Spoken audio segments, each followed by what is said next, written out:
Welcome to Keith Hughes History. What I'd like to do with you guys in the next few minutes is just to explain one of the more important vocabulary words that you have in the United States history or a government course, which is the Declaration of Independence. Nothing fancy, nothing too detail-orientated, and in fact I would tell all of you out there that if you're learning this and you're just getting the major concept today, that you further your study by reading and asking good questions and doing learning.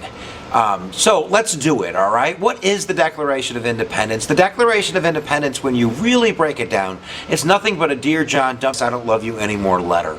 It's really what it is. It's a letter. It's a I don't love you letter, sent from the colonists, Thomas Jefferson, who wrote it, to the King of England, explaining these are the reasons why we're dumping you, why we're out of this relationship as a colonial subject to the colonial power of Great Britain. So, what is in the Declaration of Independence? Well, let me just kind of give you the summarization that I've done in class, which is a little bit silly but gets to the major ideas, which is, Dear King, you suck. You violated my natural rights, and therefore I am outta here. See you later. When you break that down, there's much more, content in there that I'm joking around with. But at the heart of it is the idea of consent of the governed.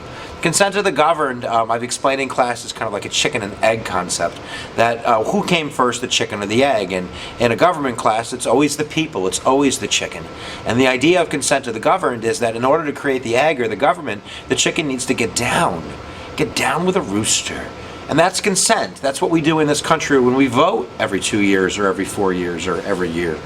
We are giving our consent to our government to represent us, the people, and how we craft laws under our Constitution in our system of federalism. And under a colonial system, there is no consent of the governed. There is no, what do you want to do? There is, do it. So the letter is saying that because we don't have that, our rights are being violated. And because our rights are being violated, and this is the revolutionary concept, is that you have a right as people to overthrow your government. That you have a right to abolish it and to create another government that does respect your natural rights, that does protect your natural rights, and does it in a way where you have a voice, consent of the governed.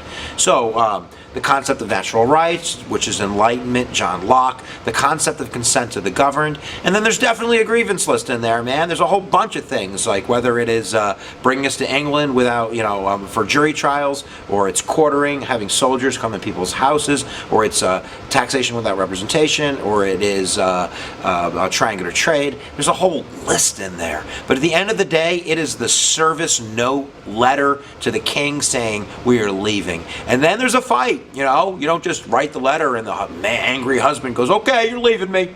It's been nice, see ya. No, he's going to come after us and he's going to try to keep us in this marriage that we don't want to be part of. So the Declaration of Independence is nothing but a letter. Now you know. Now go tell someone important to you. Subscribe to Keith Hughes History. Do it right now because it's the right thing to do. And subscribe to all my EDU peeps down below.